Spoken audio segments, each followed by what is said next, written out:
लेकर लोगों के बीच में बहुत भ्रम बना हुआ है।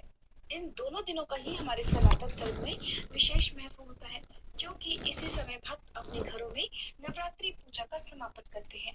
अष्टमी और नवमी के दिन कन्या पूजन से पहले हवन और अन्य धार्मिक कार्य किए जाते हैं। फिर कन्या पूजन करके व्रत का पारण किया जाता है।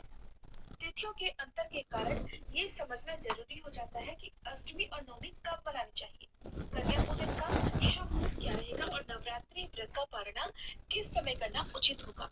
इस वीडियो में आपको इस बारे में जानकारी मिलेगी ताकि आप अपनी पूजा विधि को पूरी श्रद्धा और सही समय पर पूर्ण कर सके। नवरात्रि का अंतिम दिन होता है महानवमी, जिस दिन माँ सिद्धिदात्री की पूजा की जाती है। इसी के साथ नवरात्रि व्रतों का समापन होता है। चैत्र नवरात्रि साल 2026 में 19 मार्च गुरुवार से प्रारंभ हो चुकी है और चैत्र शुक्ल दशमी तिथि को नवरात्रि व्रत का पारणा किया जाता है। जबकि कुछ लोग अष्टमी तिथि को ही कन्या पूजन करके व्रत का पारणा कर लेते हैं, तो कुछ लोग नवमी तिथि को कन्या पूजन करके व्रत का पारणा करते हैं। माता रानी के इन 9 पावन दिनों में भक्त 9 दिन उपवास रखते हैं, पूजा करते हैं। कुछ भक्त ऐसे भी होते हैं जो पूरे उपवास रखने में समर्थ नहीं है, केवल पहला और आखिरी उपवास रखकर ही नवरात्रि पूजा संपन्न करते हैं। तो ऐसे लोग जिनके यहाँ अष्टमी के दिन कन्या पूजन होता हो, उन्हें सप्तमी का व्रत किस दिन रखना है, सप्तमी, अष्टमी और नवमी तिथि कब से कब तक रहेगी और कन्या पूजन का शुभ मुहूर्त क्या रहेगा, आइए जानते हैं। इस बार सप्तमी तिथि 24 मार्च मंगलवार को शाम 4:09 से शुरू हो रही है। सप्तमी तिथि का समापन 25 मार्च बुधवार को दोपहर 1:50 पर होगा। उदय तिथि के अनुसार इस बार 25 मार्च बुधवार को सप्तमी तिथि रहेगी। जो भक्त अष्टमी के दिन कन्या पूजन करते हो, वे बुधवार के दिन व्रत रखकर अष्टमी को कन्या पूजन करेंगे। अष्टमी तिथि 25 मार्च बुधवार को दोपहर 1:51 से शुरू होगी और 26 मार्च गुरुवार को सुबह 11:49 पर अष्टमी तिथि का समापन होगा। तो इस बार अष्टमी तिथि तो 26 मार्च गुरुवार की ही है और क्योंकि सुबह 11:49 पर अष्टमी तिथि समाप्त हो रही है, इसके बाद में नवमी तिथि प्रारंभ होगी। तो जिनके यहाँ पर भी अष्टमी को कन्या पूजन किया जाता है, उससे पहले हवन किया जाता है, वे लोग अष्टमी तिथि समाप्त होने से पहले पहले कन्या पूजन अवश्य कर लें।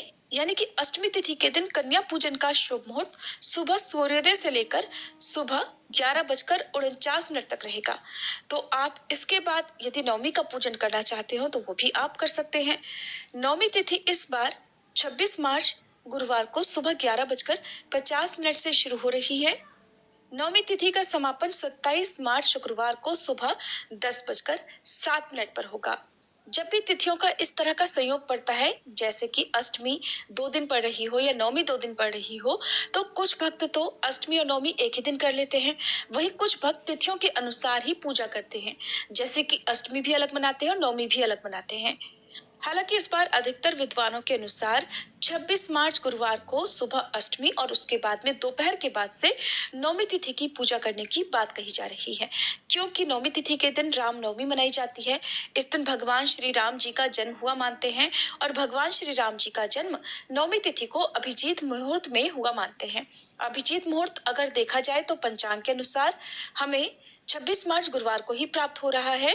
ऐसे में गुरुवार को नवमी तिथि लगने के बाद से आप नवमी की पूजा कर सकते हैं, राम नवमी का त्योहार मना सकते हैं। वहीं जो भक्त नवमी का कन्या पूजन भी गुरुवार के दिन ही करना चाहते हो, यानी कि अष्टमी और नवमी का पूजन एक ही दिन करना चाहते हो, तो आप नवमी तिथि गुरुवार को जब लगे उसके बाद से शाम को सूर्यास्त से पहले पहले नवमी तिथि का पूजन करके कन्या पूजन भी कर सकते हैं। कन्या पूजन के समय राहु काल ना हो, इस बात का आप हो सके तो ध्यान रखें। और 26 मार्च गुरुवार को सूर्योदय होगा सुबह 6:28 पर, सूर्यास्त होगा शाम 6:36 पर। इस दिन ब्रह्म मुहूर्त सुबह 4:52 से 5:39 तक रहेगा। राहु काल दोपहर 1:30 से 3 बजे तक रहेगा। और अगर आप 27 मार्च शुक्रवार को नवमी तिथि की पूजा करके कन्या पूजन करना चाहते हो, तो सुबह 6:27 से लेकर 10:07 तक का समय कन्या पूजन के लिए रहेगा। इसके बाद में दशमी तिथि प्रारंभ हो जाएगी। हालांकि बहुत से लोग दशमी तिथि को भी कन्या पूजन करके फिर व्रत का पारणा करते हैं।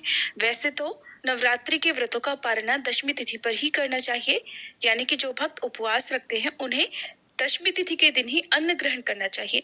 लेकिन अधिकतर लोग अष्टमी या फिर नवमी तिथि को कन्या पूजन करके प्रसाद रूप में अन्न ग्रहण करके फिर अपने व्रत का पारण कर लेते हैं।